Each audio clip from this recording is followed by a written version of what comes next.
राग द्वेष के चक्रव्यूह में फंसकर 84 लाख जीवा योनि के अंदर परिभ्रमण करते हुए दुख और दुर्गति की परंपरा का सर्जन किया है। और इसी दुख और दुर्गति में से बाहर निकलने के लिए चरम तीर्थपति श्रमण भगवंत महावीर ने 12.5 वर्ष तक की घोराती घोर साधना की और उसी साधना के द्वारा केवल ज्ञान को प्राप्त किया। और केवल ज्ञान के द्वारा जब दुनिया के जीवों को देखा है तो कोई राग में रंगीत है और कोई मोह में मूढ़ बने हुए हैं। ऐसे जीवों के कल्याण के लिए ही परमात्मा ने तप रूपी जिन शासन की स्थापना की है।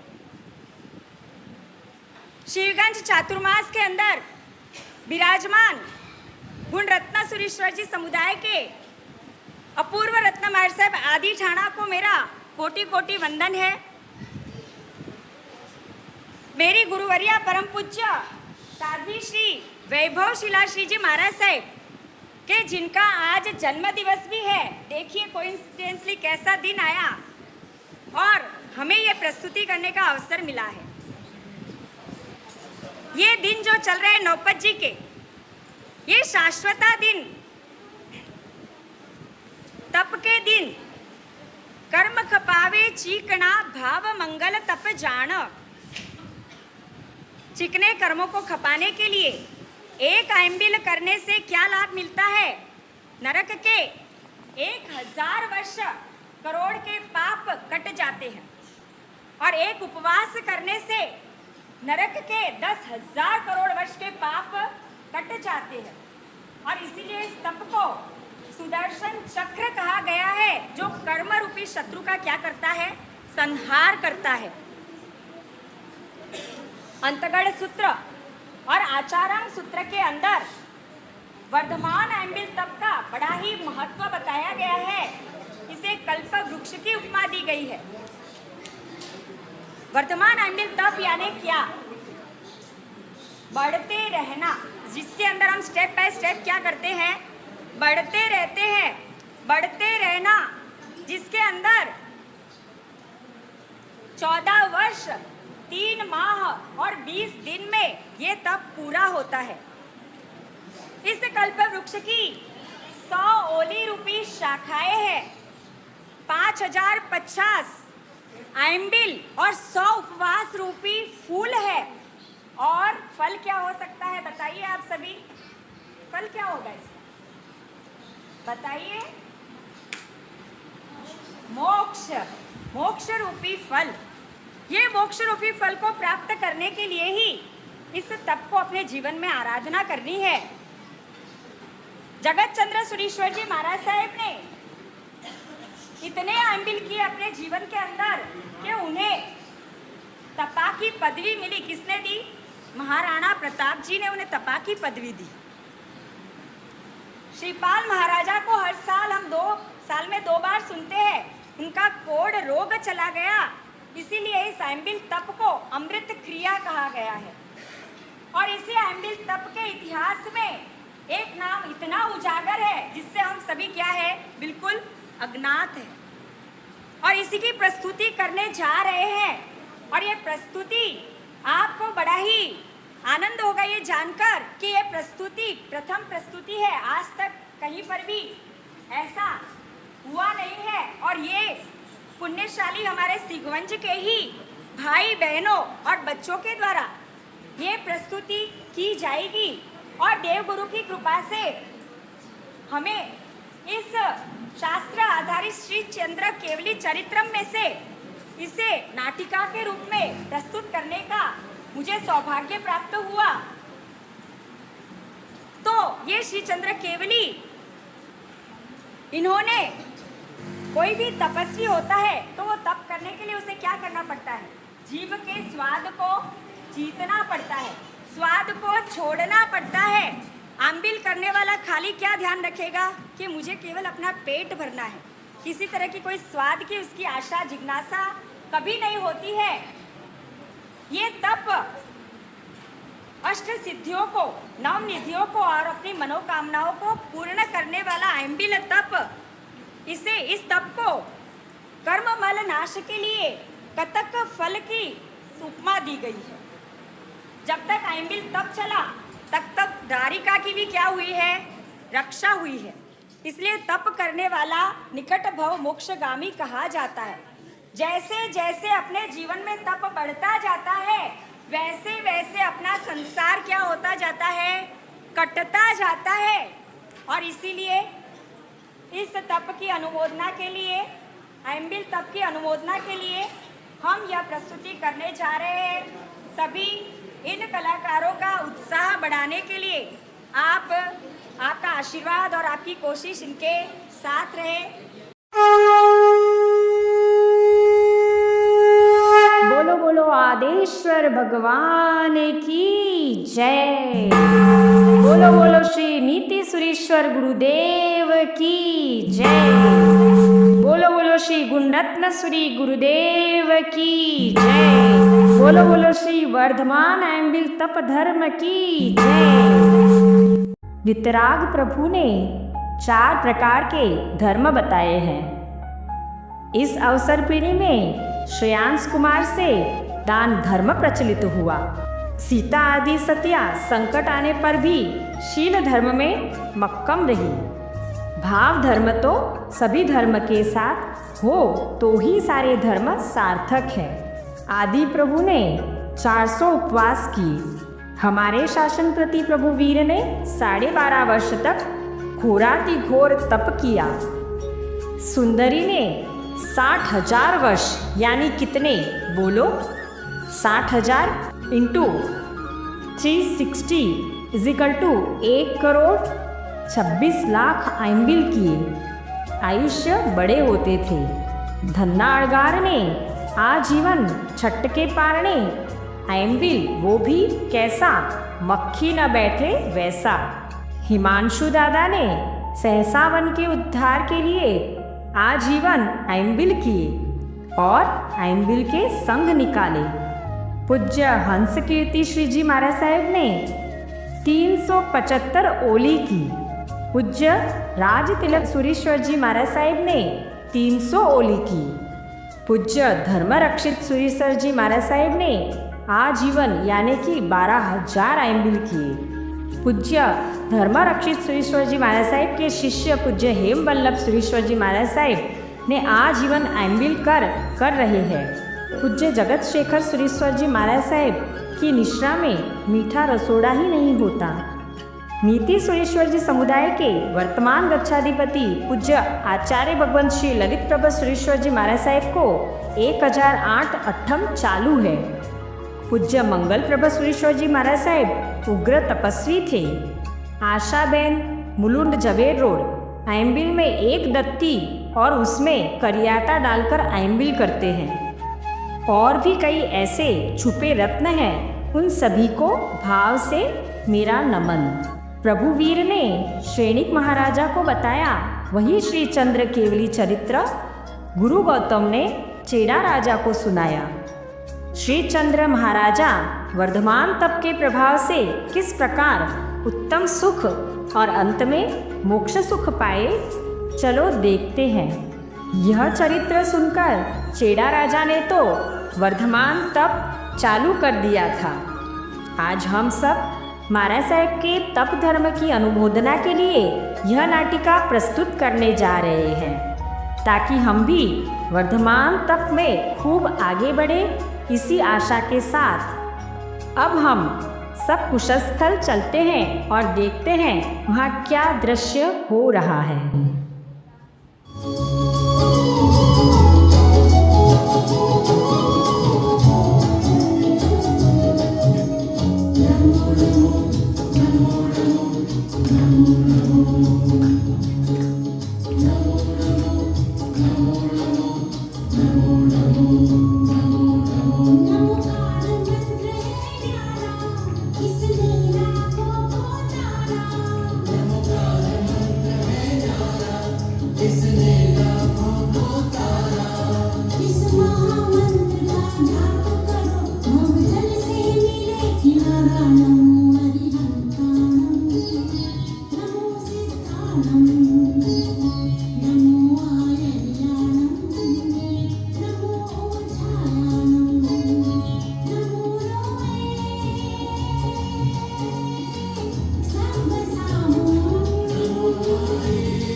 हमारे श्री संघ ये हैं, बहुत छोटे छोटे बच्चे हैं, अपनी एग्जाम्स को छोड़ के दिन रात मेहनत करके साहिब जी के साथ में आज इधर कर रहे हैं।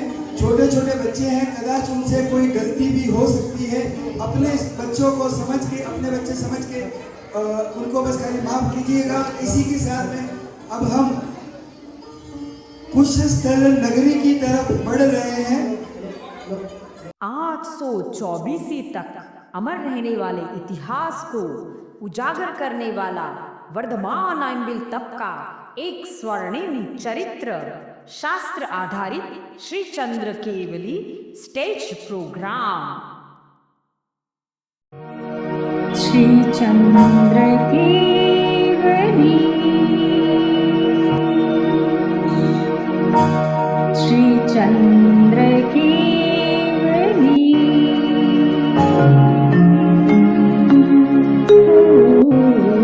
श्री चंद्र केवली।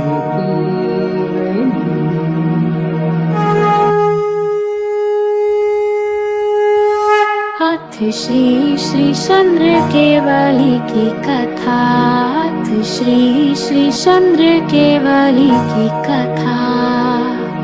कथा है तप वर्धमान की 5050 की। कथा है तप वर्धमान की 5050 की। अम्बिल के महातप की 824 में अमर हुए इतिहास की। 824 में अमर हुए इतिहास की।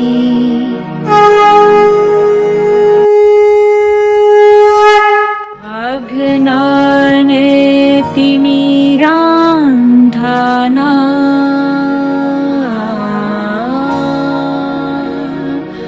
ज्ञानञ्जन शलाकया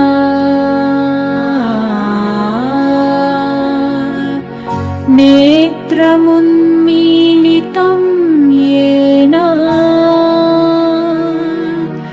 तस्मै श्री गुरवे नमः। तस्मै श्री गुरवे नमः। नारकापि मोदन्ति यस्य कल्याणे पर्वसु। पवित्रं तस्य चारित्रम् को वा वर्णयितुं क्षमः। को वा वर्णयितुं क्षमः।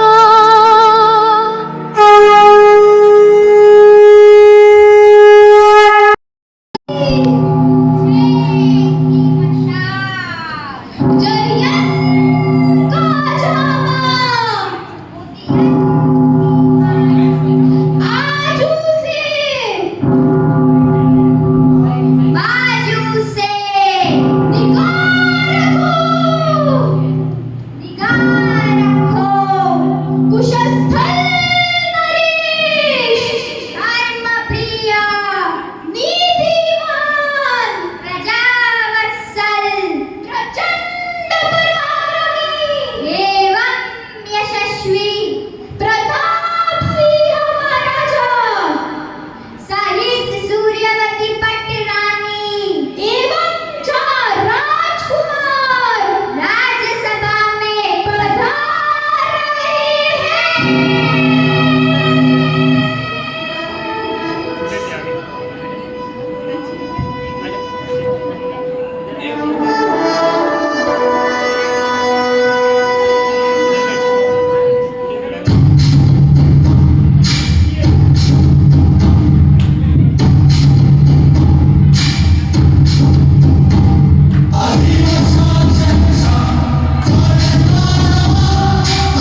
सूर्यवती राजकुमारी की विवाह कर प्राप्ति होगी महाराज। सही कहा था।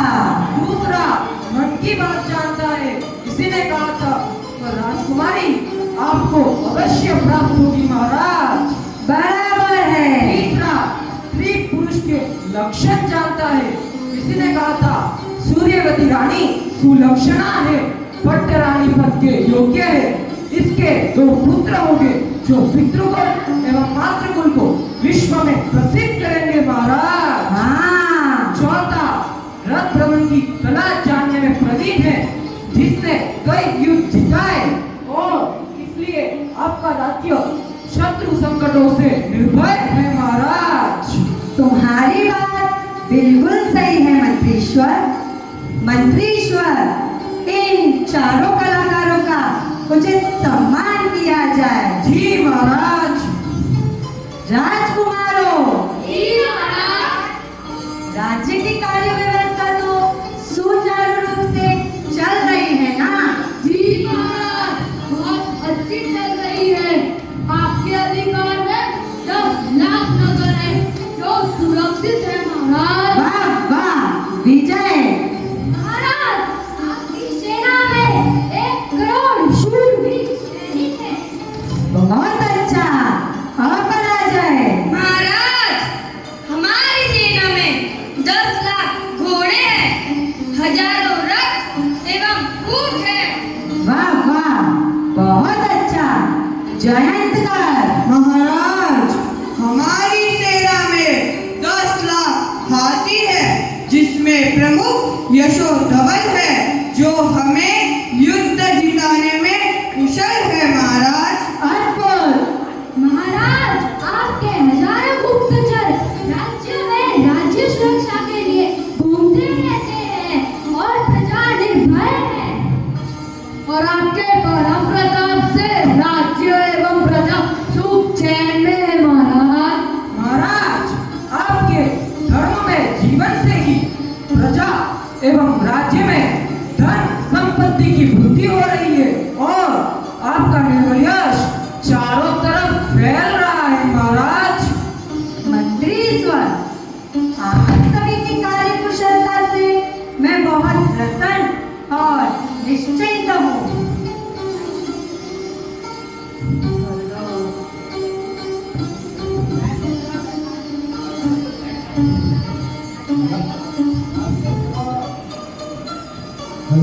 राज्यसभा बर्खास्त होती है।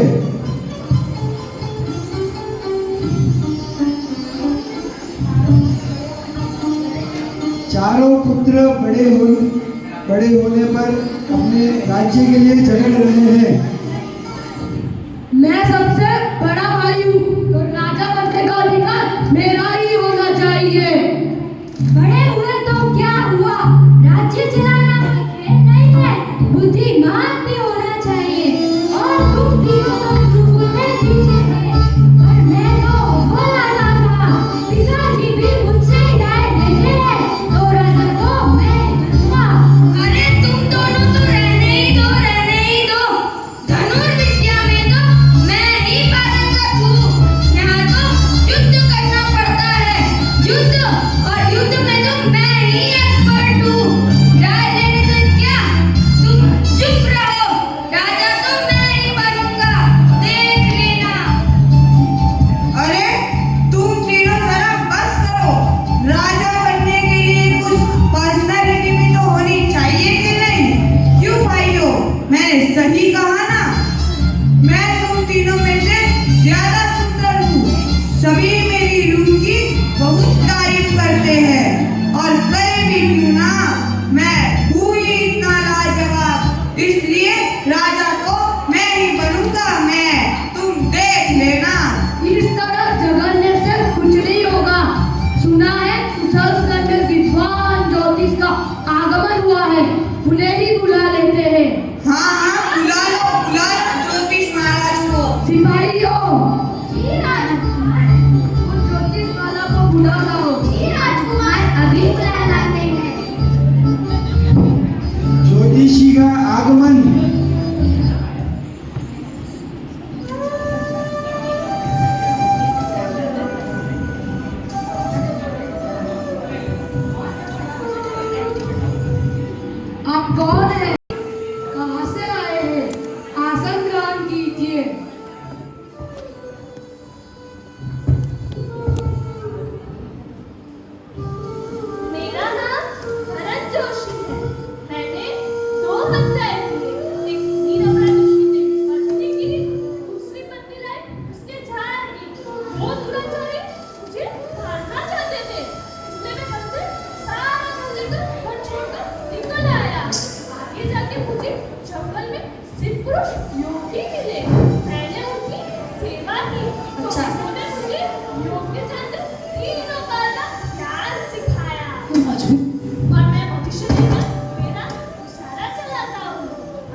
राजा तो वही बनेगा, तुम में से कोई नहीं बनेगा।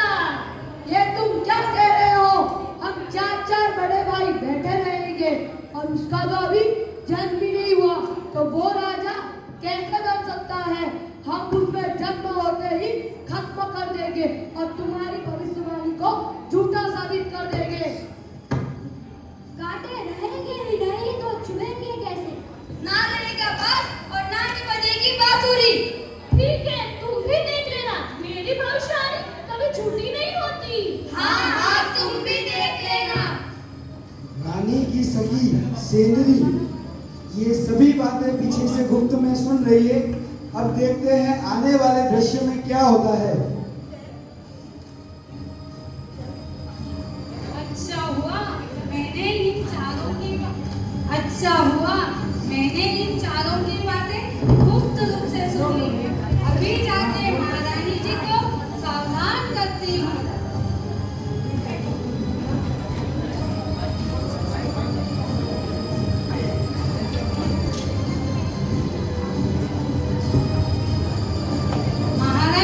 महारानी जी, क्या हुआ? अब हमें सावधान होना चाहिए। क्यों? ऐसा क्या हो गया सेंद्री? आपको एक तेजस्वी और भाग्यशाली पुत्र होगा।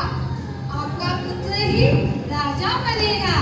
अच्छा, तो ये तो बहुत अच्छी बात है। इसमें सावधान होने वाली क्या बात है सेंद्री? जोशी ने कहा है, मैंने चुपके से सारी बातें सुन ली, लेकिन चारों भाई ने कहा है उसे जन्म होते ही खत्म कर देंगे। क्या? ये तुम क्या बोल रही हो सेंद्री?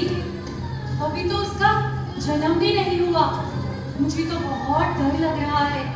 अगर उन चारों राजकुमारों ने सोचा है तो अवश्य वो मेरे पुत्र को जन्म होते से ही खत्म कर देंगे। सेंद्री, अब हम क्या करेंगे सेंद्री? आप चिंता मत कीजिए महारानी जी, मैं आपके साथ हूँ। आपकी रक्षा करूंगी, आपकी रक्षा करूंगी। आपके पुत्र पर आंच भी आने नहीं दूंगी। मुझे तुम पर पूरा भरोसा है सेंद्री। तुम मेरे पुत्र की रक्षा अवश्य करोगी। रानी और सेंदरी एक दूसरे को आश्वासन देते हुए अपने स्थान पर चली जाती है। वह उसी मध्य रात्रि में राजा क्या कर रहे हैं, चलते हैं अगले दृश्य में।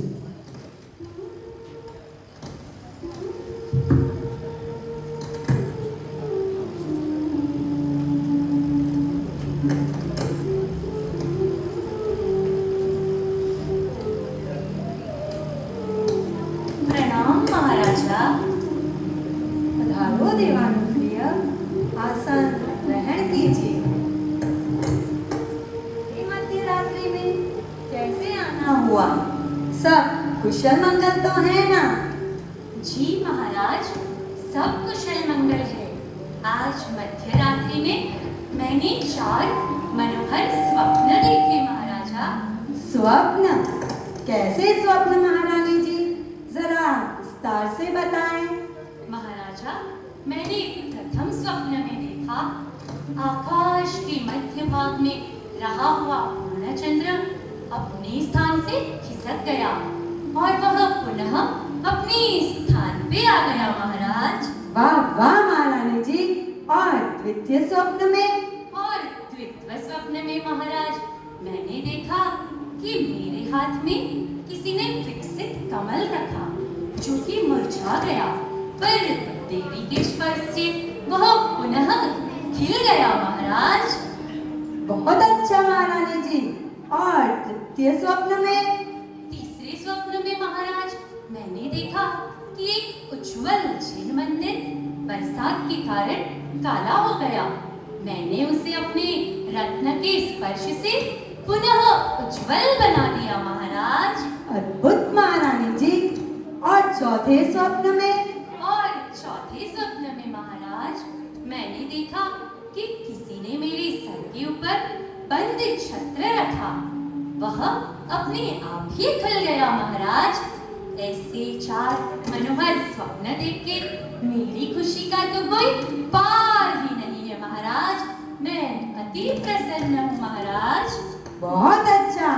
बहुत अच्छा देवानुप्रिय, हमें जरूर कोई अच्छा फल प्राप्त होगा।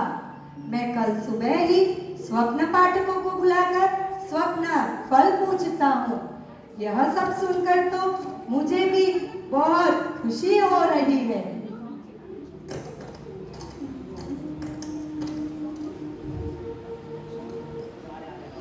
सिपाहियों, सपना देखे सूर्यवती मात आई ऐसी अनुपम रात हो,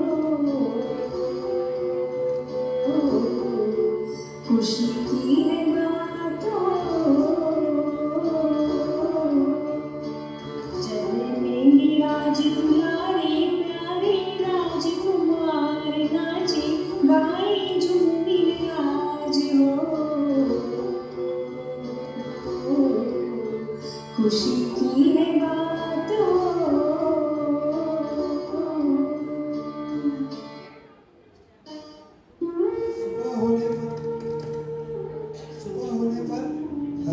सुबह होने पर महाराजा राज्य ज्योतिष को बुलाते हैं। देखते हैं ये वाला दृश्य। सिपाहियों, जी महाराज। राज ज्योतिष जी को सम्मान पूर्वक बुला लाओ। जी महाराज, अभी बुला लाते हैं।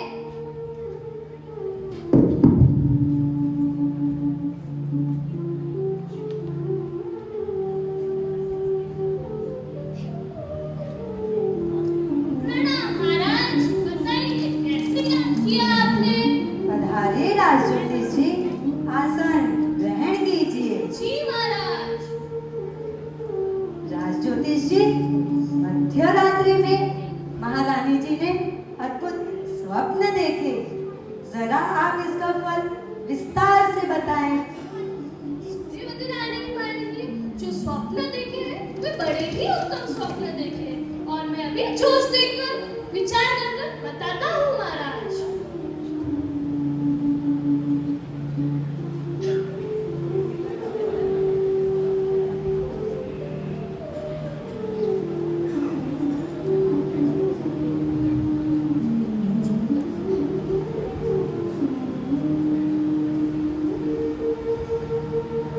स्वप्न के अनुसार महाराज, सूर्यवती रानी को सुलक्षणवान, पूर्ण चंद्र के जैसा कलावान, कमल की तरह पवित्र पुत्र होगा महाराज। वह अद्भुत धर्म प्रेमी और महान पृथ्वीपति बनेगा, वही आपका वारिस बनेगा महाराज। ओहो राज ज्योतिष जी, अद्भुत और अति सुंदर स्वप्न फल बताया आपने। ये तो बड़ी खुशी की बात है। निसंदेह ऐसा ही होगा। मंत्रीश्वर, राज ज्योतिष जी का उचित भेंट द्वारा सम्मान किया जाए। हमारी भेंट स्वीकार कीजिए। धन्यवाद महाराज। महाराज की जय हो, विजय हो, जय जयकार हो।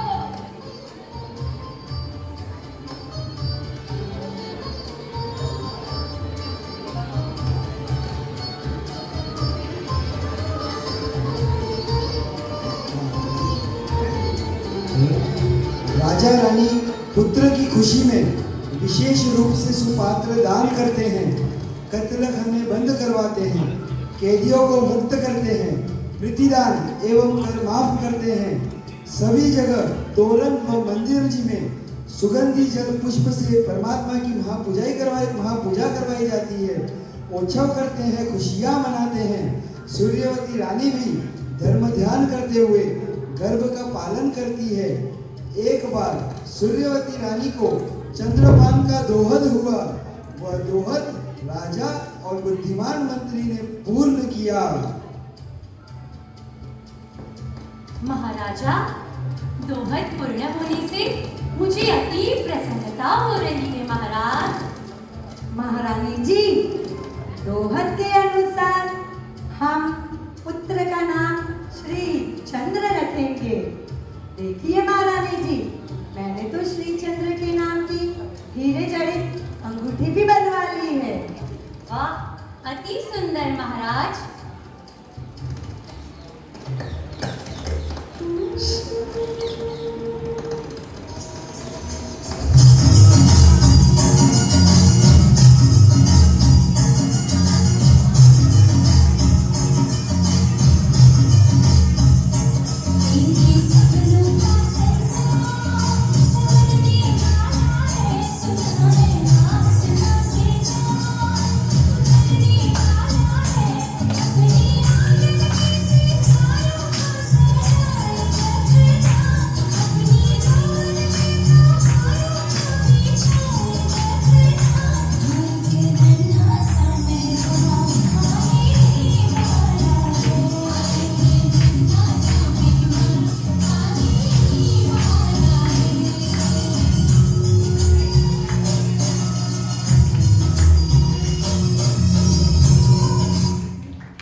कर दिया है। मल और महामल दोनों ने गांवों में लूटपाट मचा दी है। महाराज, मुझे लगता है हमें युद्ध की तैयारी करनी चाहिए। ये क्या कह रहे हो तुम पुत्रों? शत्रुओं ने हमारे राज्य पर आक्रमण कर दिया है। हमें युद्ध करने के लिए प्रयाण करना है। चलो, तुम चारों हमारे साथ चलो। माता की तबीयत ठीक नहीं है, इनका ध्यान रखते मैं यही रुक रहता हूँ। ठीक है, ठीक है।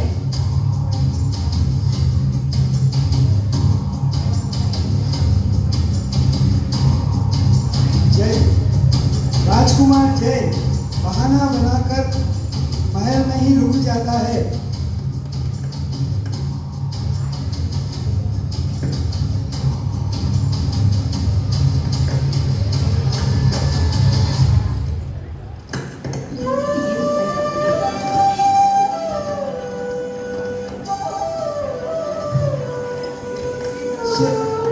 एक और दृश्य में महारानी ने योग के समय पर पुत्र रत्न को जन्म दिया। आइए देखते हैं अब आगे क्या होता है।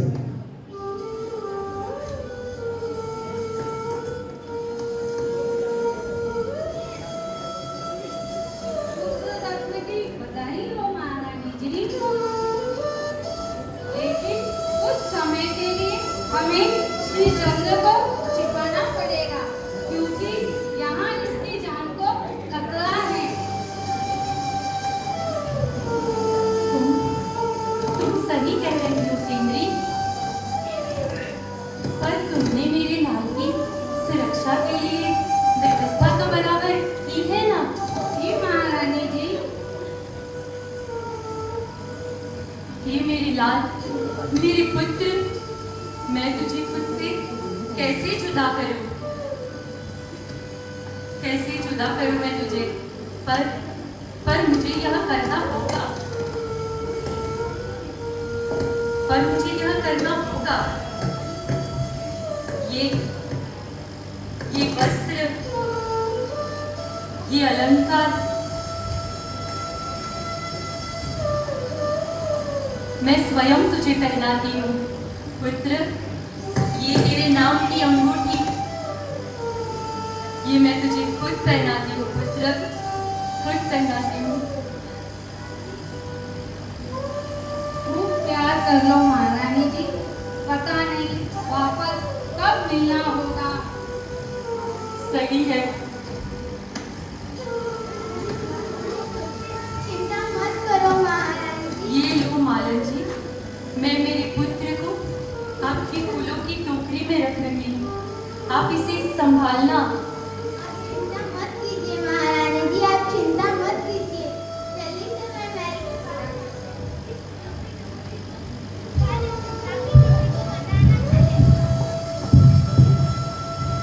जल्दी से मैं महल के बाहर जाकर इस फूलों की टोकरी को छुपा देती हूँ, ताकि किसी को पता ना चले। हे मेरे लाल, मेरे पुत्र, ये तेरे और मेरे वियोग के कर्म हमें कैसे भुगतने पड़ रहे हैं। कैसे जिएगी ये तेरी माँ तेरे बिना? बेटा, बेटा, तुझे छोड़ना नहीं था, पर क्या करूं? यहाँ तेरी जान को खतरा है पुत्र, यहाँ तेरी जान को खतरा है। जा बेटा, जा। तू कुशल रहना बेटा, तू कुशल रहना। अपनी माँ को जल्दी मिलना बेटा, जल्दी मिलना। हे देवी देवता, हे देवी देवता, मेरे लाल की रक्षा करना। हे प्रभु, हे प्रभु, अब मेरा लाल तेरे भरोसे। प्रभु, अब मेरा लाल तेरे भरोसे। मालन के चले जाने के बाद जय कुमार सैनिकों के साथ महल में प्रवेश करते हुए बालक को ढूंढते हुए, कहाँ है? कहाँ गया पुत्र? कहीं दिखाई क्यों नहीं दे रहा? अरे, मैं सेंट्री से ही पूछ लेता हूँ। अरे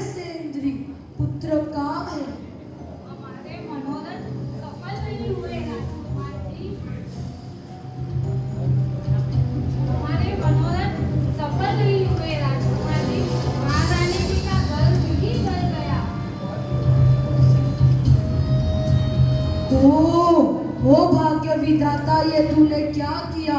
हमारे छोटे भाई का मुख देखने से पहले ही उसे जीत लिया। हमारे नसीब ही टूटे हुए हैं। लेकिन आशा थी विधाता ने ये क्या कर दिया। अब महारानी जी का ध्यान रखना, अभी मैं चलता हूँ। जी महाराजकुमार जी। अरे सेंद्री, जा उद्यान में जाकर तू मेरे पुत्र को जल्दी ले आ। सेंद्री, तू मेरे पुत्र को ले आ। जी महारानी जी। कहाँ गया?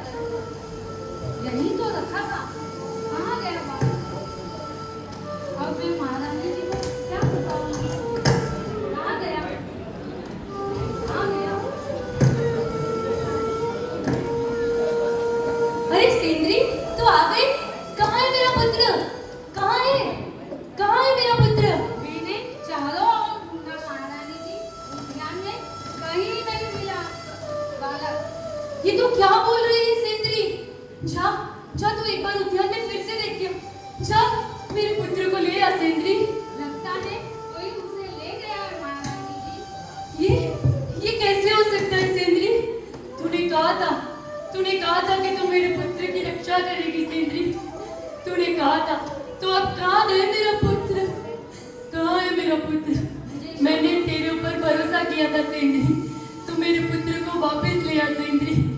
तू मेरे पुत्र को वापस ले आ। मुझे क्षमा कर दीजिए महारानी जी। मुझे क्षमा कर दीजिए। बेटा, तू कहाँ चला गया बेटा? ये मुझे तुझे खुद से दूर करना ही नहीं चाहिए। किस हालत में होगा मेरा पुत्र? अभी वह बहुत छोटा है। बेटा सूर्य बिछड़ता है क्या कभी बिन बाती दीपक जलता है।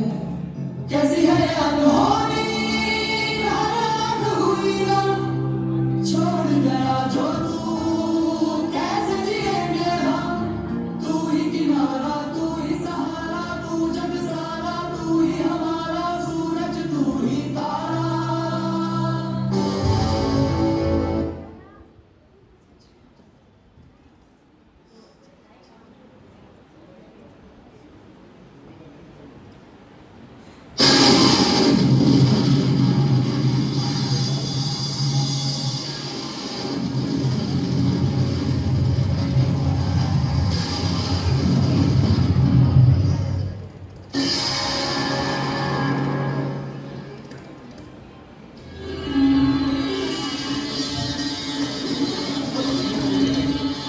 देवी महल में प्रवेश कर रही है।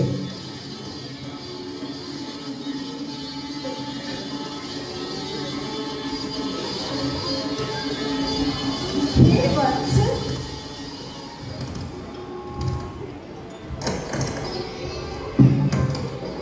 प्रणाम देवी।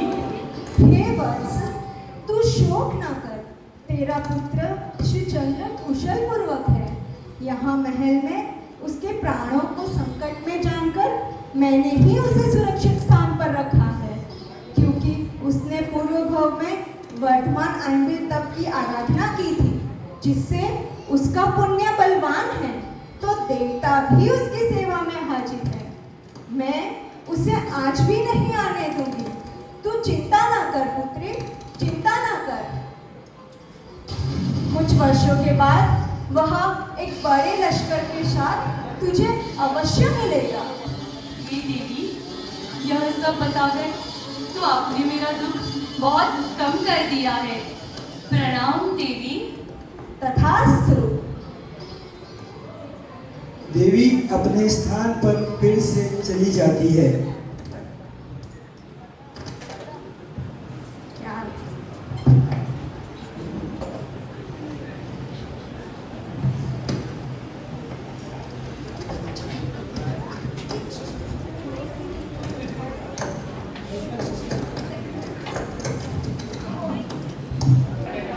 कुशस्थल नगर में लक्ष्मी दत्त सेठ और लक्ष्मीवती सेठानी क्या कहते हैं, सभी से विनम्र निविदा करके अपने शब्दों को थोड़ा सा विराम दीजिए। शांति बनाए रखे। कुछ चेहरे अभी भी दिख रहे हैं जो बातें कर रहे हैं। अब सबसे निवेदन है, कृपया करके शांति रखिए, बातें नहीं कीजिए। बच्चे लोग परफॉर्मेंस चालू है। कुशस्थल नगर में लक्ष्मीदत्त सेठ और लक्ष्मीवती सेठानी क्या कहते हैं, चलिए देखते हैं। नए किरदार अभी आपके सामने आ चुके हैं।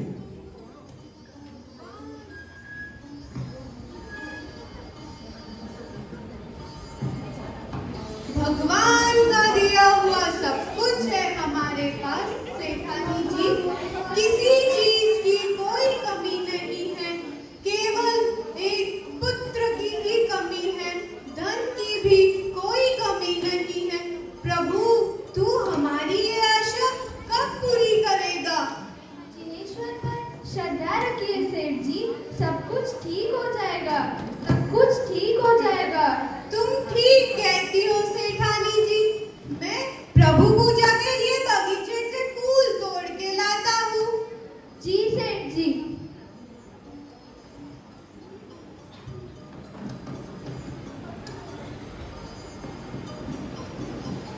अरे ये बालक फूलों के ढेर में, आसपास तो कोई भी नजर नहीं आ रहा है। पता नहीं इसे कौन छोड़ के चला गया होगा।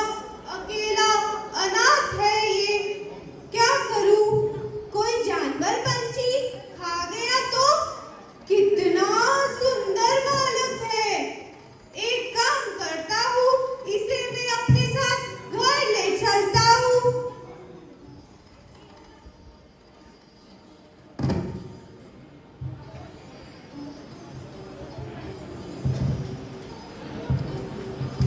देखो देखो सेठानी जी, देखो। अरे अरे क्या हुआ, क्या हुआ? मैं बगीचे में फूल तोड़ने गया था, उधर क्या मिल गया? यह पुत्र मिल गया। अरे परंतु ये किसका पुत्र है? इसके माता पिता इसे ढूंढ रहे होंगे तो? अगर इसके माता पिता को ढूंढना ही होता तो इसे बगीचे में अकेला क्यों छोड़ते? मुझे तो लगता है भगवान ने इसे हमारे लिए ही भेजा है। हाँ, आप ठीक कह रहे हैं।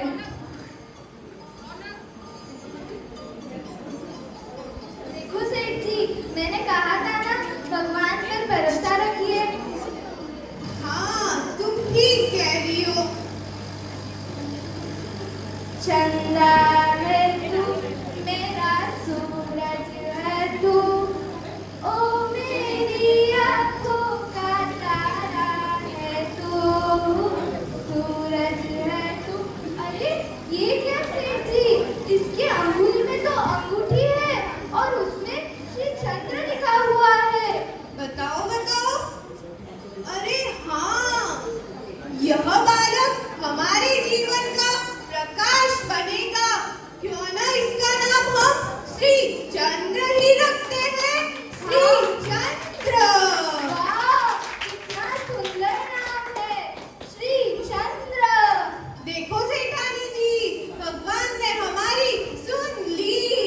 हमारे भाग्य जागृत है, इसे संभालना।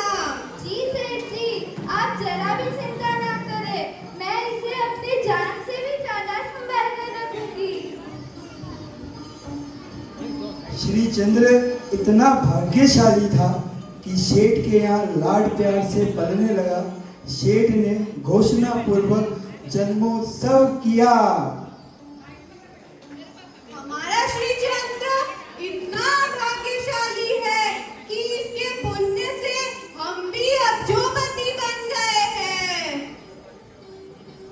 जी सेठ जी, आप ठीक कह रहे हैं, और हमारा श्री चंद्र बुद्धिशाली भी तो बहुत है। क्यों ना हम इसकी शिक्षा दीक्षा के लिए हम इसे पाठशाला भेजें? तुम ठीक कहती हो सेठानी जी। मंत्री पुत्र गुणचंद्र इसके मित्र है। क्यों ना इसे भी पढ़ने के लिए हम गुणंदर गुरु के पास भेजते हैं। वाह, आप ठीक कह रहे हैं, हम इसे कल ही पाठशाला ले जाएंगे।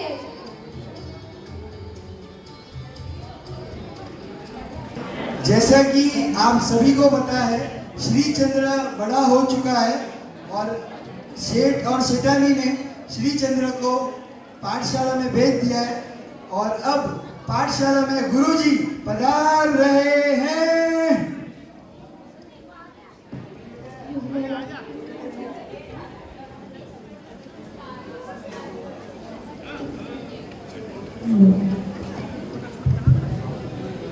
प्रणाम गुरुजी। बैठो बच्चों बैठो। होमवर्क सभी ने किया है ना? जी गुरुजी। बोल पपैया, त्रस किसे कहते हैं? ट्रस्ट तो विश्वास को कहते हैं ना गुरुजी? मैं बोलूं गुरुजी? अरे पहले तू सीधा बैठ तो सही पतोड़िए।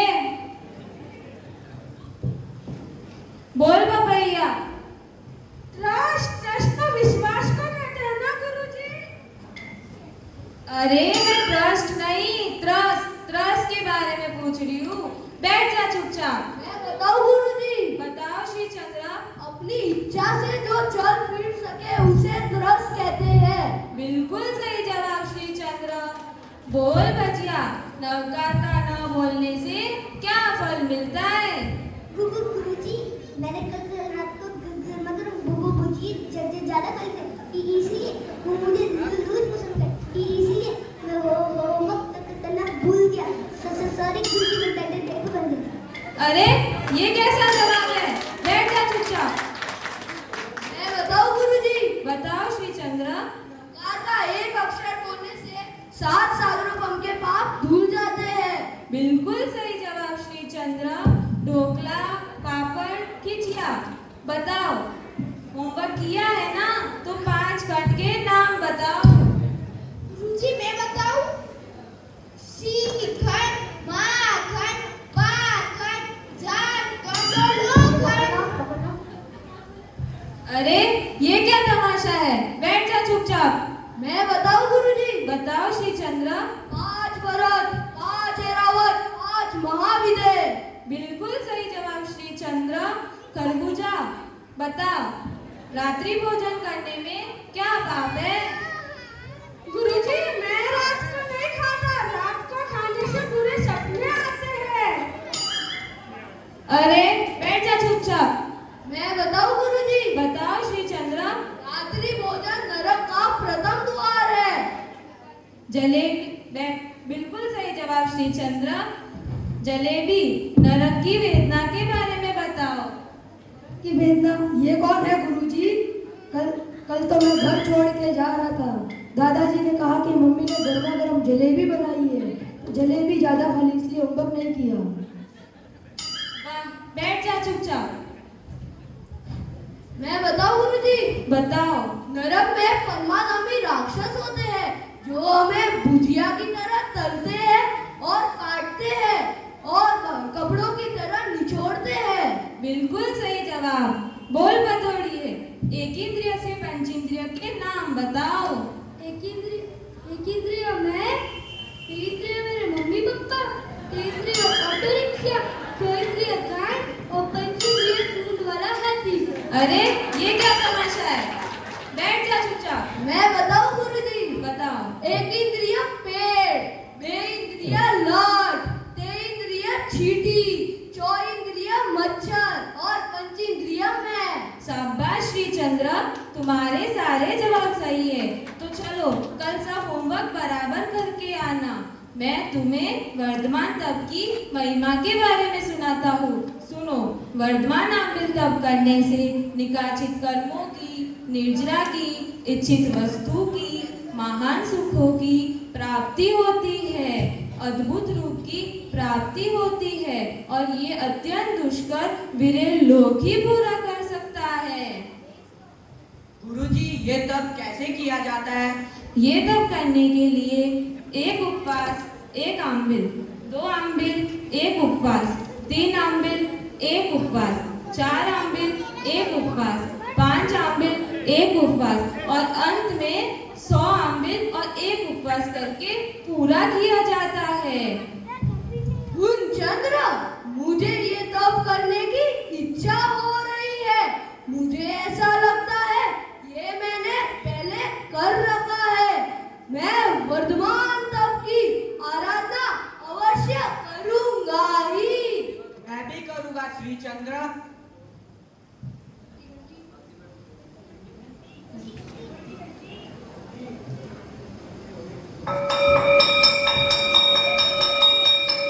बच्चों की छुट्टी होती है।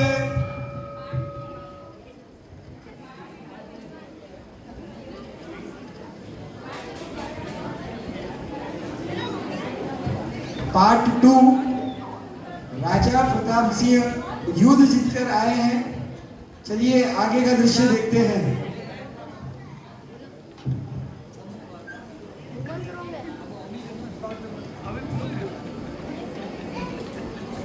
राजा प्रताप सिंह युद्ध जीतकर आए हैं। चलो श्री चंद्र, सारी प्रजा उनका स्वागत कर रही है। क्यों ना हम भी उनके लिए भेंट लेके चलते हैं। चलिए पिताजी। महाराज की जय हो, विजय हो, जय जयकार हो। प्रणाम महाराज।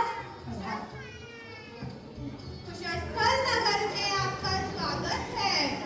पधारो लक्ष्मी दत्त सेठ। जी महाराज।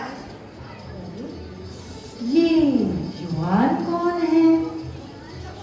इस युवान को देखकर मुझे इतना स्नेह क्यों जाग रहा है? सेठ, ये युवान कौन है? महाराज, यह मेरा पुत्र श्री चंद्र है। ओ, श्री चंद्र।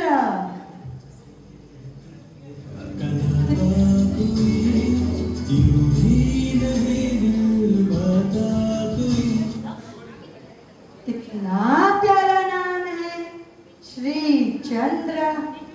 आज मेरा पुत्र होता तो वो भी इस युवान के जैसा ही दिखता। सेठ, मैं श्री चंद्र को कड़कटपुर नगर इनाम में देता हूँ। महाराज की जय हो, विजय हो, जय जयकार हो। प्रणाम महाराज।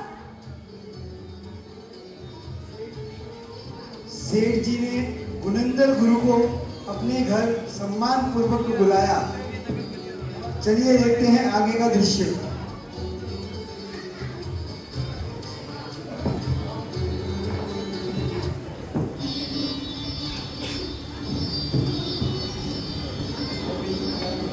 पधारो गुरुजी। प्रणाम। प्रणाम लक्ष्मी दत्त सेठ। आसन ग्रहण कीजिए।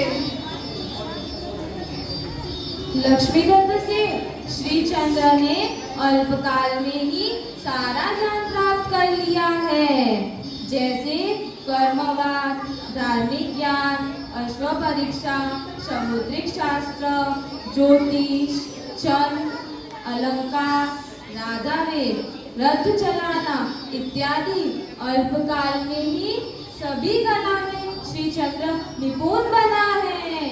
मुझे गर्व है अपने पुत्र पर। श्री चंद्र, ये लो गाँव भरने की औषधि संभाल कर रखना और ये वर्धमान तप को कभी मत छोड़ना। इससे हमारे जिन शासन की बार बार प्राप्ति होती है और अंत में परम सुख की प्राप्ति होती है। जी गुरुजी, मेरा जीवन धर्म और न्याय के लिए हमेशा समर्पित है।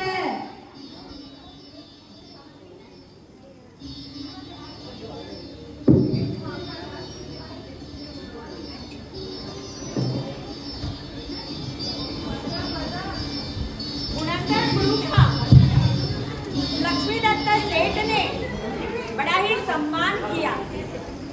देखिए गुरु की महिमा कि उन्होंने किस तरह से श्री चंद्र को एक सच्चे मार्ग पर, अच्छे मार्ग पर उसे चढ़ाया है।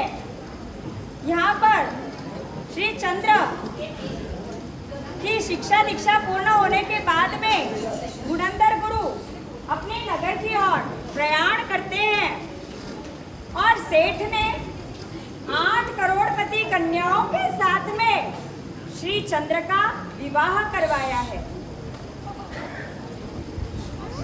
श्री चंद्र पुण्यशाली है और वर्धमान तप के प्रभाव से भाटचारण भी उनके गुणगान गाते हैं। श्री चंद्र का यश चारों ओर फैल रहा है। देखिए पुण्यशाली के डगले अरे पगले क्या होते हैं। नवनिधि होती है, निधान होता है। उनकी जाओ जलाली धर्म के प्रभाव से कैसे बढ़ती है, इस चरित्र के अंदर हम देखेंगे कि इसके पीछे कौन सा बल काम कर रहा है। किसी को देखते हैं तो उसका पुण्य इतनी ऊंचाई पर होता है और किसी को देखते हैं तो उसका पुण्य कहाँ होता है। तो देखते हैं इस पुण्यशाली का पुण्य कैसे बढ़ा, इसके पीछे क्या वजह है। ये आपको कब पता चलेगा, जब अंत तक आप अपना उत्साह ऐसे ही बनाए रखेंगे। और हमारे कलाकार जो इतनी मेहनत की है, उन्होंने महीने भर की, और इसमें जिसने जिसने भी सहाय की है, हमारे जितने भी संघ के वरिष्ठ हैं, उन्हीं सभी ने, विजय भाई ने, प्रवीण भाई ने, सभी ने जो इसमें योगदान किया है, सहाय की है इस ड्रामा, इस नाटिका को प्रस्तुत करने में आपके समक्ष लाने के लिए। कई दिनों की मेहनत है सभी की, तो आप सभी उनका उत्साह बढ़ाए रखिएगा। चलो मुनचंद्रा, देश विदेश भ्रमण करना है। पंचभद्र जाति के अश्व और सुवेग रथ खरीद कर वर्धमान तप करते हुए निकलते हैं। धर्म और प्रिय वर्धमान तप को तो छोड़ना ही नहीं है। नवकार माला और वर्धमान तप को अपने से दूर करना ही नहीं है। हाँ श्री चंद्र, चलते हैं।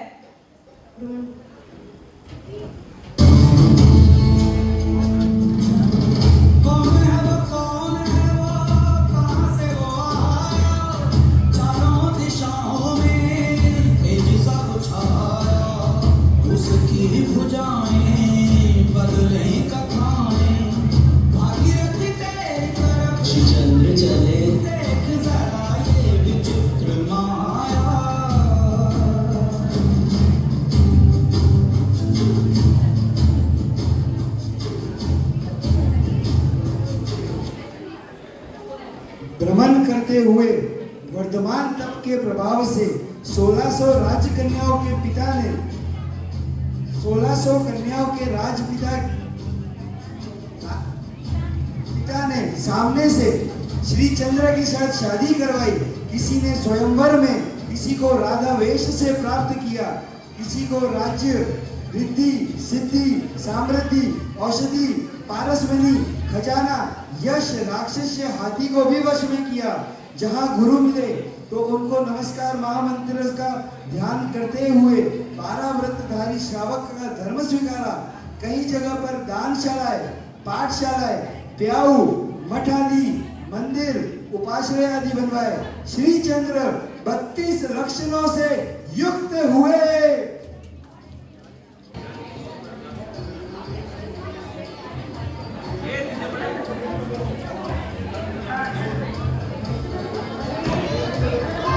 अब कुशस्थल नगरी में ये सारी बातें राजा को श्री चंद्र के बारे में पता चलती है। आगे देखते हैं आने वाले दृश्य में।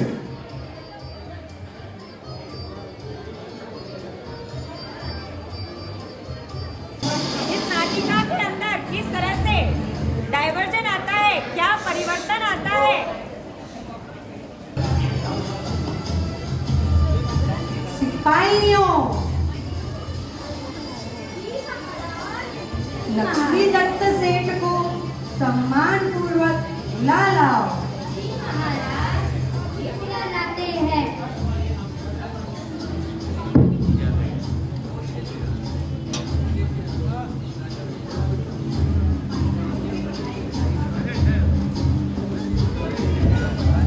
प्रणाम महाराज, आज कैसे याद किया? कोई कार्य सेवा? पधारो लक्ष्मी दत्त सेठ। जी महाराज। सेठ, मुझे श्री चंद्र के गुण, सत्व और पराक्रमों को सुनकर बड़ी प्रसन्नता हो रही है। सेठ, उसके नाम की जय जयकार चारों तरफ हो रही है। जब वो घर आए उसे मेरे पास अवश्य भेजना। जी महाराज, जब वह लौटता है मैं उसे आपके पास अवश्य भेजता हूँ। उसकी शूरवीरता तो योद्धाओं जैसी है। जी महाराज। प्रणाम महाराज। महाराज, अभी के लिए मैं विदा लेता हूँ।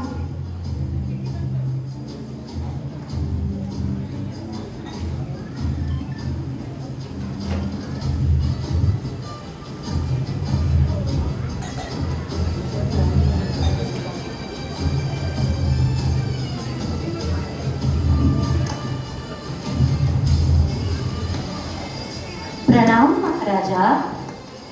पधारिए महारानी जी, आसन ग्रहण कीजिए।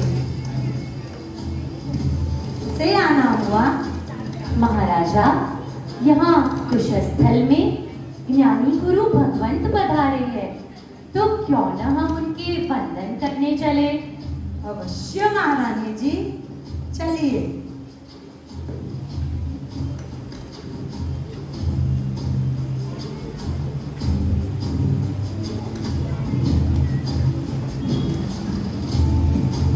मत्तेन वंदनामि साहेब जी।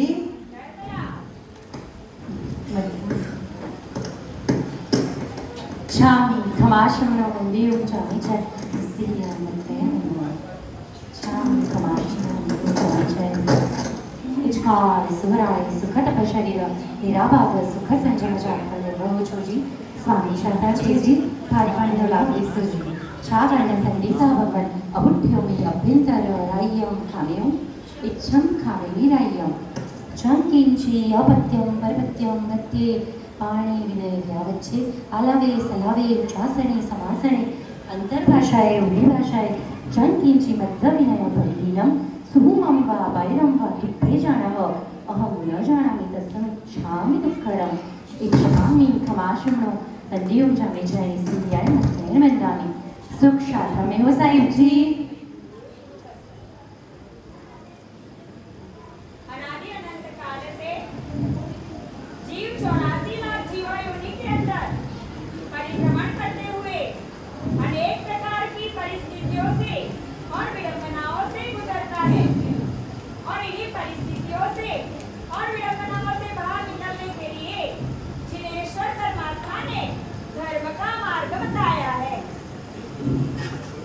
हे गुरुदेव, मेरे जीवन में भी अभी ऐसी ही एक विडंबना है।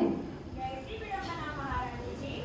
गुरुदेव, मेरा पुत्र जन्म होते से ही मुझसे बिछड़ गया था, तो अभी वह कहाँ है और मुझे वह कब मिलेगा गुरुदेव?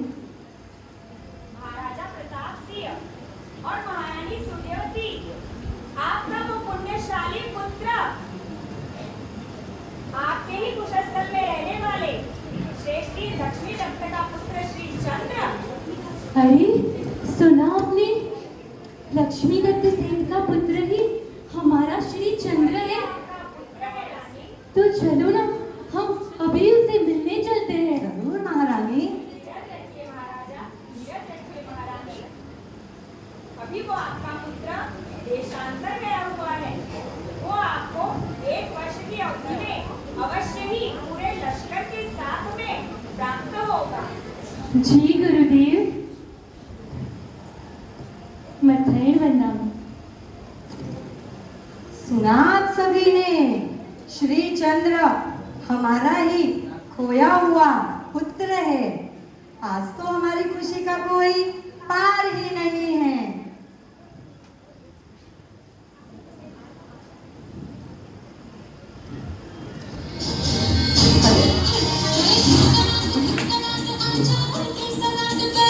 दोनों हाथों का उपयोग करते हुए बच्चों के लिए एक बार तालियां हो जाए। जो इधर बैठे सबसे रिक्वेस्ट करूंगा, एक बार तालियां।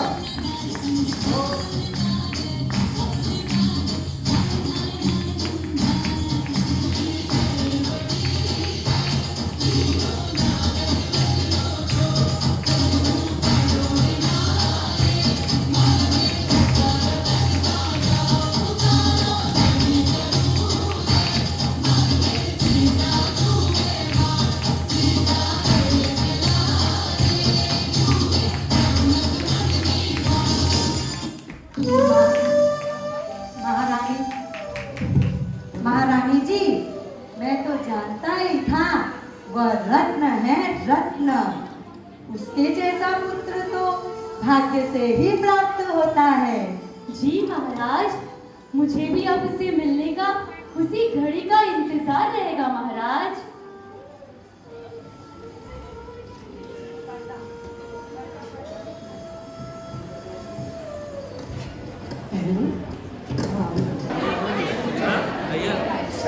जो उपयोग हेलो हेलो चेक चेक भ्रमण करते हुए श्री चंद्र और गुरुचंद्र श्री गिरि पर्वत की तलहटी के पास यक्ष मंदिर के पास रात्रि विश्राम कर प्रस्थान करते हैं।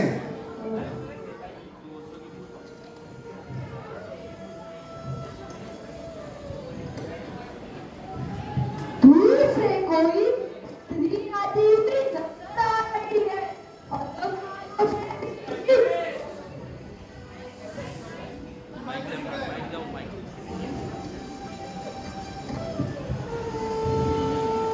दूर से कोई स्त्री आती हुई नजर आ रही है। हाँ श्री चंद्र, मुझे भी कुछ ऐसा ही लग रहा है। अलंकारों से विभूषित एवं गर्भवती भी है।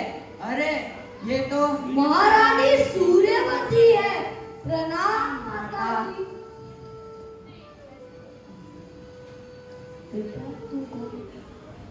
तुम कहाँ से आए हो?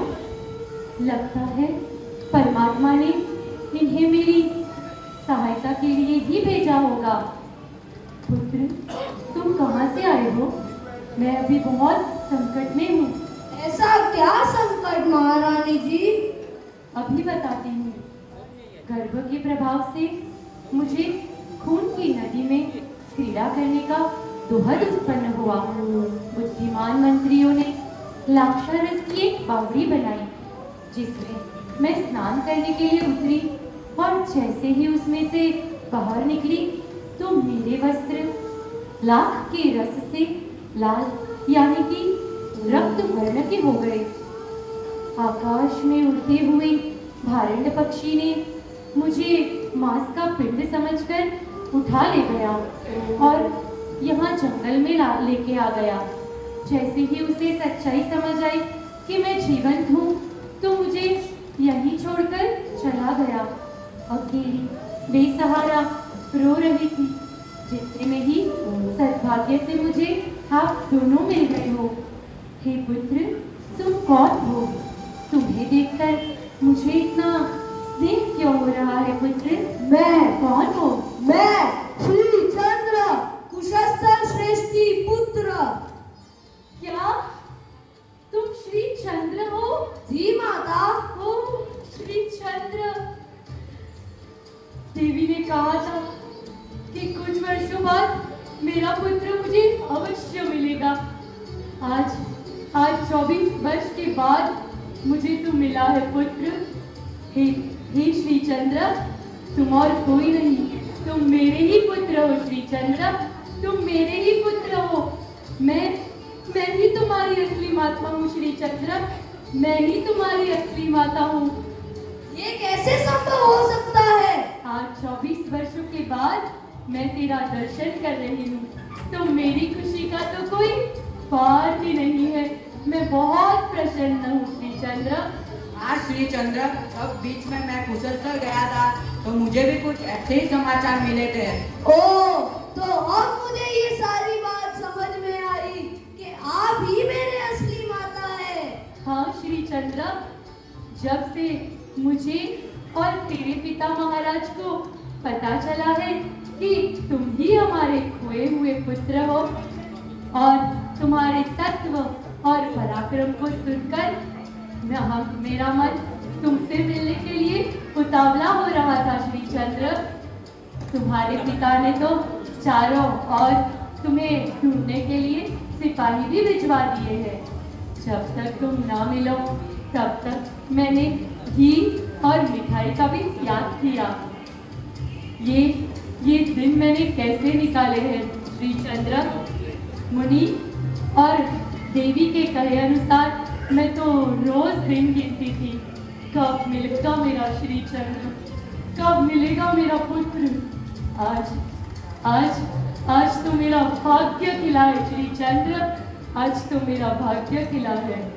आज तो मैं बड़भागी बनी हूँ श्री चंद्र, आज मैं बड़भागी बनी हूँ।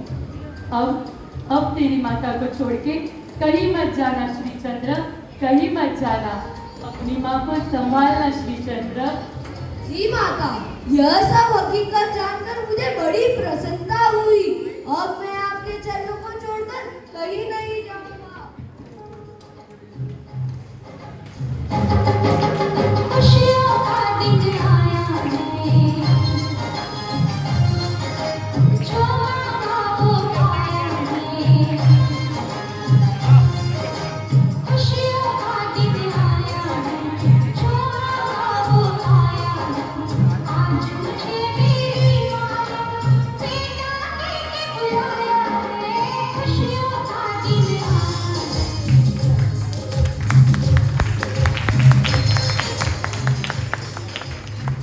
गिरी पर्वतीय प्रदेश में चंद्रपुर नगर बसाया और श्री चंद्र प्रभु स्वामी जिनालय भी बनवाया। विशाल महल सूर्यवती माता के लिए अंतपुर बनाकर 1600 रानियों को भी वहां बुला लिया। कुंचंद्र और सभी रानियों ने श्री चंद्र के सत्व पराक्रम को सुनकर माता खूब प्रसन्न हुई। सूर्यवती को दूसरा पुत्र हुआ। श्री चंद्र वेश परिवर्तन कर कुशस्थल नगर पहुंचते हैं। देखिए, पुण्यशाली के तो जंगल में भी मंगल हो जाता है। श्री चंद्र चले थे भ्रमण करने के लिए, लेकिन वहां पर जंगल के प्रदेश में भी उन्होंने परमात्मा का जिनालय बनवाया। 4 द्वार युक्त जिनालय, चंद्र प्रभु स्वामी का जिनालय बनवाया और चंद्रपुर नगरी बसाई है वहां पर। और अपने छोटे भाई का जब जन्म होता है तो उनका जन्म महोत्सव भी बड़े धूमधाम से करते हैं। अपने छोटे भाई का नाम उन्होंने एकांगवीर रखा है। अब वो आगे किस तरह से कुशस्थल पहुंचते हैं और अपने पिताजी को भी सुखद समाचार देते हैं और किस तरह से जो वियोग था वो संयोग में परिवर्तित होता है। पुण्यशाली के लिए कुछ करना नहीं पड़ता है, उसके कार्य तो अपने आप ही होते रहते हैं। महापुरुष शास्त्रों के अनुसार नहीं बोलते, लेकिन जो बोलते हैं वही शास्त्र बन जाता है। तो देखिए किस तरह से श्री चंद्र आगे करते हैं। हमारे साहब जी खूब आप सब आशीर्वाद दो। सूर्यवती रानी और पुत्रों के वियोग से मेरा जीवन तो दुखमय उपयोग ऐसे जीवन जीने से अच्छा है मैं अपने आप को चिता में जलाकर समाप्त ही कर दूं।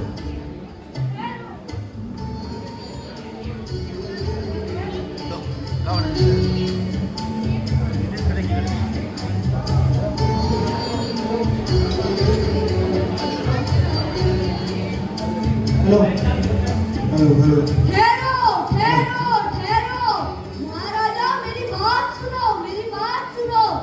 सूर्यवती रानी सहित आपके दोनों पुत्र आपको जल्दी ही मिल जाएंगे। सच? जी महाराज, सत्य कह रहे हो? आप मुझ पे विश्वास कीजिए। हे योगीराज, आपका खूब आभार। आप कुशस्थल में ही रहिए, मैं आपके रहने के लिए अलग से महल की व्यवस्था करवाता हूँ। आपका आग्रह है तो ठीक है महाराज, पर मुझे यहाँ सतर्क रहकर चारों तरफ ध्यान देना होगा।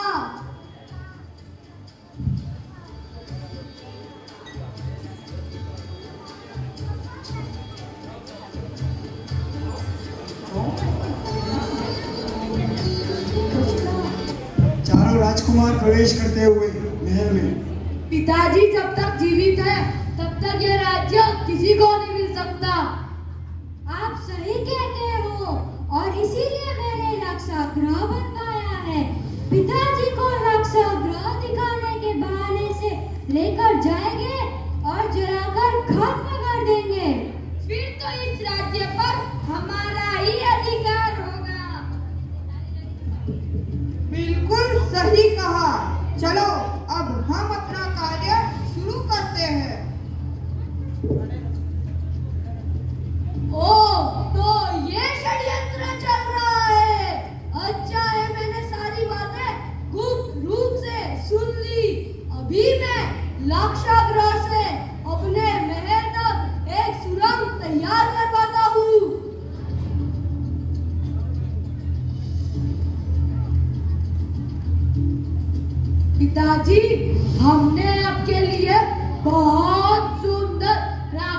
क्या बनवाया है, आप देखने चलिए। अवश्य पुत्रों। हे योगीराज, आप भी हमारे साथ चलिए। आप हमें बहुत प्रिय लगते हैं। जरूर जरूर जरूर, मैं इसलिए ही तो यहाँ आया हूँ। मुझे मेरा कार्य भी तो पूर्ण करना है। जैसे ही लक्षाग्रह देखने जाते हैं, चारों भाई लक्षाग्रह को षड्यंत्र के रूप में आग लगा देते हैं। अरे वाह, क्या बना है? सागर बनाया है। चारों पुत्रों ने बहुत मेहनत की है। हमारा षड्यंत्र कामयाब हुआ। अरे ये क्या? आग की लपटें। हे योगीराज, हम तो पूरी तरह से फंस चुके हैं। मुझे तो यहाँ से निकलने का कोई रास्ता ही नजर नहीं आ रहा। आप चिंता मत कीजिए महाराज, मैंने एक गुफा बनाई है, हम वहां से बाहर निकलते हैं, चलिए।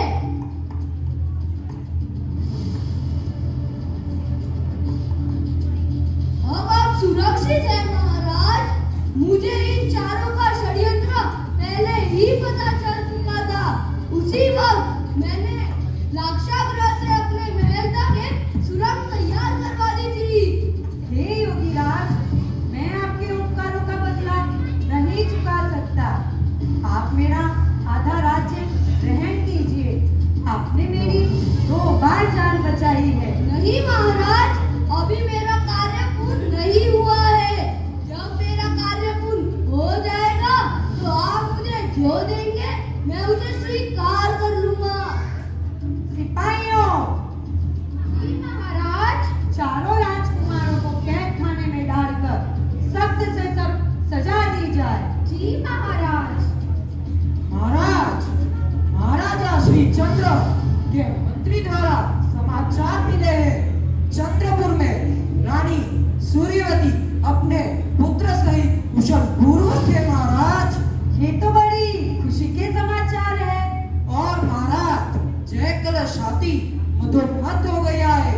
योगीराज उसे काबू में करने के लिए हाथी पर सवार हुए, लेकिन हाथी उन्हें दूर जंगल में ले जाकर गुम हो गया है महाराज। ये क्या कह रहे हो मंत्रीश्वर? मंत्रीश्वर, उन अवधूत योगी की चारों तरफ खोज की जाए। जी महाराज।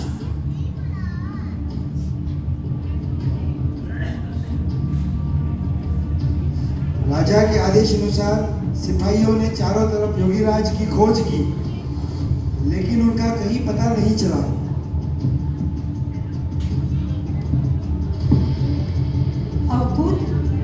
अवधूत योगी को चारों तरफ खोज लिया, पर वो कहीं नहीं मिले। मैं उनके लिए कुछ भी न कर सका। उन्होंने तो मेरी जान बचाई थी।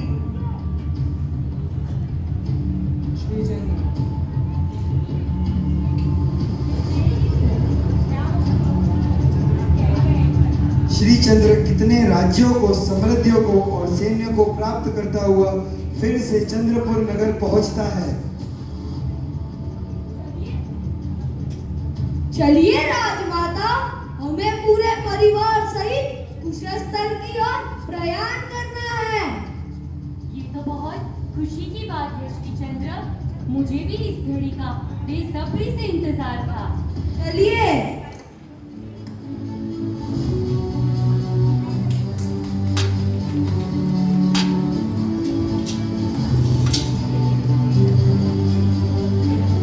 महाराज, खूब खूब बधाई हो। उत्सव की तैयारी कीजिए। रानी सूर्यवती, छोटे राजकुमार और इतने वर्षों के बाद आप श्री के पुत्र राजकुमार श्री चंद्र। चंद्र? हाँ, श्री चंद्र महाराजा बनकर अपनी रानियां एवं राज परिवार सहित अल्प समय में आप श्री के चरणों में नमस्कार करेंगे महाराज।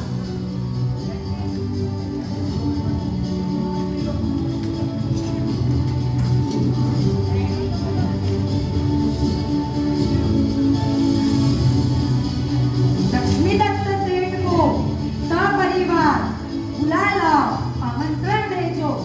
यह सब बात है सूर्यवती रानी और श्री चंद्र का स्वागत करना है।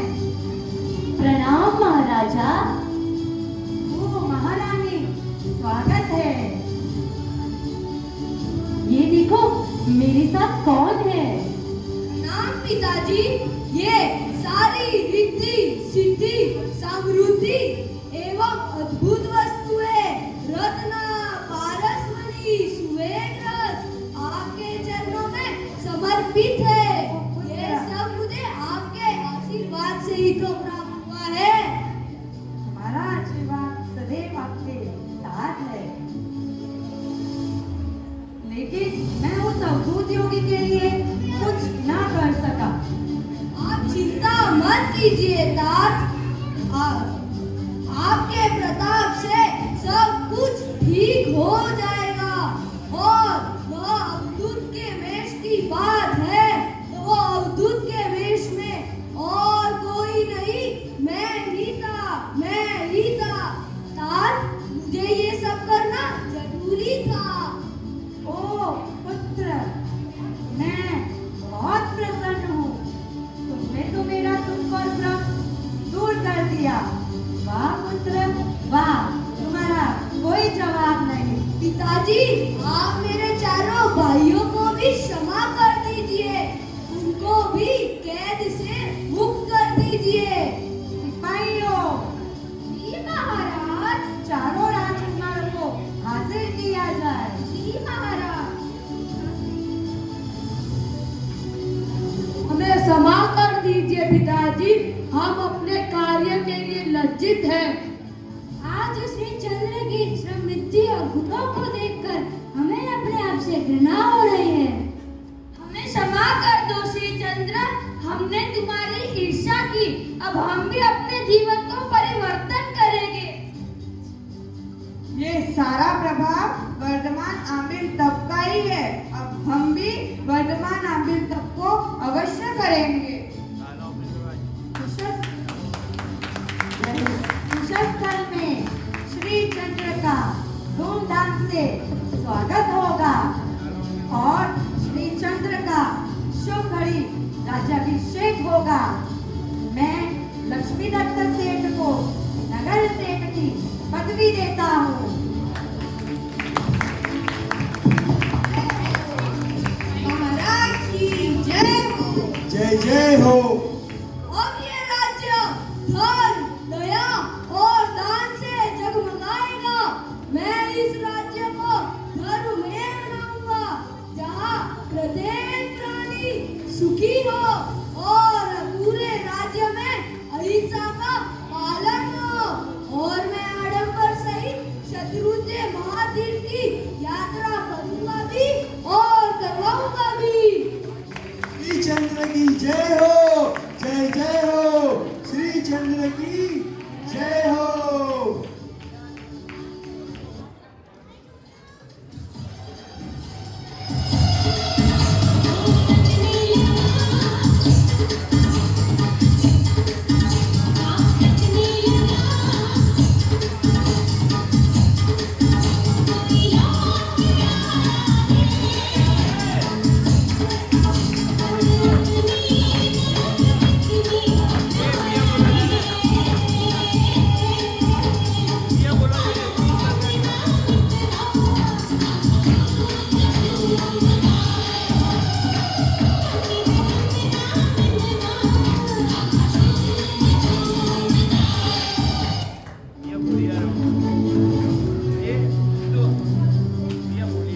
महाराज, हमारे यहाँ गुरु भगवंत पधारे हैं, क्यों ना हम सब भी उनके प्रवचन सुनने चले? क्यों नहीं महारानी जी। तप का बड़ा ही महत्व है। जो तप करता है उसका कभी भी नीच कुल में जन्म नहीं होता। उस जीव के शरीर में कभी भी रोग नहीं आता और उसके भवोभव की दरिद्रता दूर हो जाती है। जो तप करता है वो आत्मा अनेक प्रकार की संपदाओं को और वैभव को प्राप्त करता है और वह आत्मा श्री चंद्र की तरह ही अपने जीवन में पुण्य के प्रताप से आगे बढ़ता रहता है। इस सभा में जो श्री चंद्र बैठा है, ये वही श्री चंद्र है जिसका चरित्र मैंने पूरा संपूर्ण आपको सुनाया है।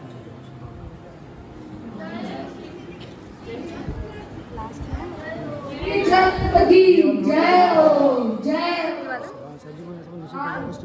गुरुदेव, पूर्व भाव में मैंने ऐसे कौन सा तप किया था जिसके प्रभाव से मुझे इस भाव में इतनी सारी रिद्धि सिद्धि प्राप्त हुई। श्री चंद्र जो तप करता है वो तुम्हारी तरह ही कल्याणकारी वस्तुओं को प्राप्त करता है। तुम पूर्व भाव में सुलस नाम के श्रेष्ठी पुत्र थे और तुमने गुरु के उपदेश से संयम जीवन को ग्रहण किया और संयम जीवन का पालन करते हुए अखंड रूप से तुमने 500 आयम्बिल किए।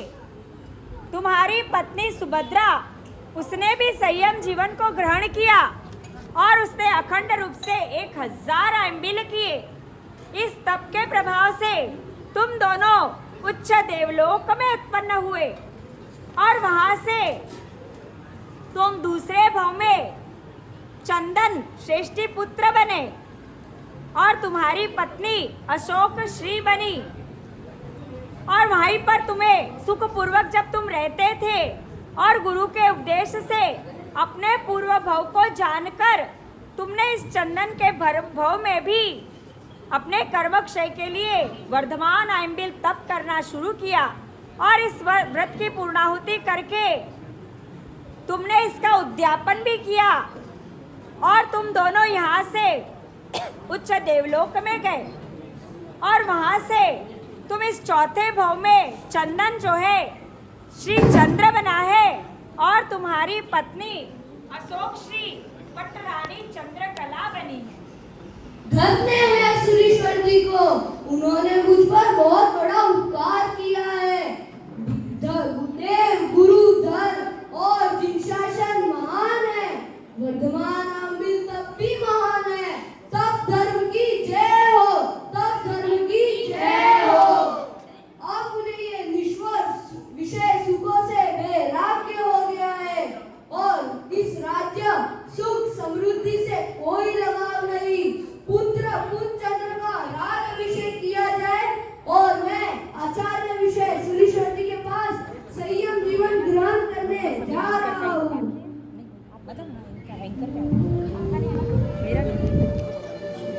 भगवती प्रवज्य अंगीकार की दीक्षा के 8 वर्ष के बाद तप के प्रभाव से 4 घाती कर्मों का नाश कर दिया। 35 वर्षों तक केवली प्राय में रहे। 16,000 श्रावक 8,000 श्राविकाओं को दीक्षा दी। 4 आघाती कर्मों का नाश कर अंत में मोक्ष सुख को प्राप्त किया। श्री चंद्र का वर्तमान तप के प्रभाव से 824 तक शास्त्रों में नाम अमर रहेगा। एक तरफ जहाँ सूर्यभद्र जी का 84 तक नाम रहता है, वही 824 तक श्री चंद्र केवली का नाम हमेशा के लिए अमर रहेगा। यह चरित्र गौतम स्वामी ने चेतक राजा को सुनाकर वर्तमान तप करने के तत्पर बने। हम भी ये नाटिका देखकर वर्तमान तप करने में तत्पर रहे।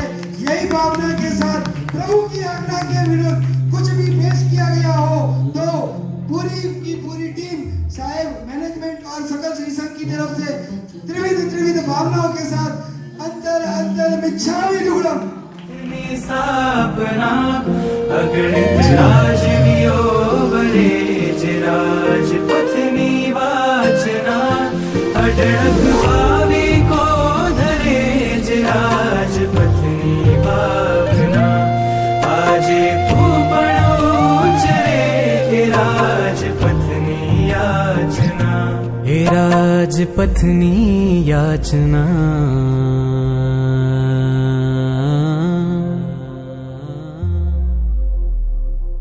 राजपथ पर जनारा तने वंदन अमारा। राजपथ पर जनारा तने जब हमने शुरू की थी तब ऐसा लगता था कि इसको कैसे हम आकार देंगे, इसको को कैसे हम प्रस्तुत करेंगे। लिखने के लिए खाली कलम उठाई और पता नहीं चला कि दादा ने किस तरह से इस चरित्र का निर्माण करते ही गए और अपने आप एक एक कड़ी जुड़ती गई और इन कड़ियों ने इसके अंदर जो जुड़े हुए हैं सारे कलाकार और बैक स्टेज भी जो रहे हुए हैं सभी ने इसके अंदर जी जान से इतनी मेहनत की है। आपको देखने के लिए सिर्फ 1 या 1.5 घंटा लगा होगा, पर इस नाटिका को आपके सामने प्रस्तुत करने के लिए इन्होंने अपने 1-1.5 महीने की मेहनत लगाई है। और इस मेहनत के दरमियान में मैंने कई बार इनको रोका टोका, कई बार कुछ भी कितना कुछ कहा होगा, लेकिन इन लोगों ने कभी भी अपने दिल पर ये बात नहीं ली। मैं भी जानती थी कि मुझे ये लिया हुआ कार्य पूर्ण करना है, तो इन्हें कहना भी जरूरी हो गया था कभी कभी। तो मुझसे भी इन लोगों से कुछ कम ज़्यादा कहने में आया हो तो मैं भी सभी से मिच्छामी दुक्कडम चाहती हूँ, और आप सभी से भी कि मैंने भी अगर परमात्मा की आज्ञा के विरुद्ध अगर कुछ भी पेश किया हो और मेरे से अगर भूल से कोई त्रुटि भी रह गई हो तो मैं प्रभु से भी जिन आज्ञा के विरुद्ध कुछ भी कहा हो तो मिच्छामी दुक्कडम चाहती हूँ। साहिब जी दिव्य शिला महाराज साहब जिनका 512वीं ओली के निमित्त अपन ने जो कार्यक्रम रखा है, सबसे पहले साहिब को मध्य वंदनामी। और साहब आप हर भाव में आपको ऐसे ही आप आंबिल की आराधना करते रहे, उसके साथ में साहब मध्य वंदनामी। दूसरी बात, साहिब अगर हमारे स्टोरी राइटर थे ना तो इसका प्रोड्यूसर था हमारा ओसवाल जैन संघ और आंबिल खाता विजय अंकल, प्रवीण अंकल के लीडरशिप में हमने जो ये कार्यक्रम पूरा किया है। अगर आप लोगों का और सकल जी संघ और ट्रस्टियों का सपोर्ट नहीं होता तो शायद ये कार्यक्रम कभी संभव नहीं था। साध्वी जी भगवान दिव्य शास्त्री जी महाराज साहब की 512 आंबिल के अनुमोदनार्थ अनुमोदना अनुमोदना बारंबार अनुमोदना अनुमोदना। अब एक बार अमर रहो ऐसा एक शब्द बोल दो। मैं भी अमर रहे, जय जयकार, जय जयकार। मूवी का जो सबसे मेन कोई पार्ट होता है ना वो होता है डायरेक्टर। अगर जो डायरेक्टर नहीं हो, वो अपना डायरेक्शन नहीं दे तो ये कभी संभव नहीं है। और आज आपको आपके सामने पहली बार उस बच्ची को प्रेजेंट करने जा रहे हैं, महिमा संजय जी जैन। आपसे रिक्वेस्ट करेंगे कि एक बार आप आगे आइए एक बार। ये बच्ची ने, आपको बता देता हूँ, पिछले 7 दिनों के अंदर शायद ये बच्ची 10 घंटे भी नहीं सोई होगी। दिन रात इसने एक कर दिया कि किसी भी तरह से इवेंट अच्छा हो। आपकी खूब खूब अनुमोदना और सिर्फ यही शुभेच्छा है कि आप ऐसे ही इसी भावों के साथ आगे शासन के काम करते रहेंगे। और अगर पूरे थ्रू आउट इन बच्चों से कहीं पर भी कोई गलती हुई हो, अंतर भावों से मैं सबकी तरफ से मिच्छामी दुक्कडम कहता हूँ। सर्टिफिकेट और ट्रॉफी के साथ महिमा जी का सम्मान हो रहा है। विजय अंकल आप सर्टिफिकेट प्रदान करें।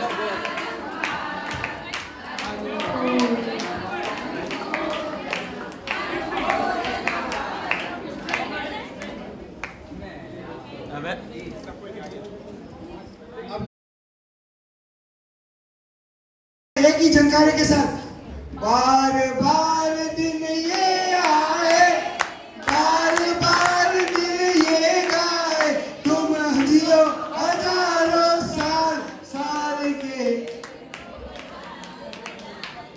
Happy birthday to you Gurudev, happy birthday to you, happy birthday Guruji, happy birthday to you.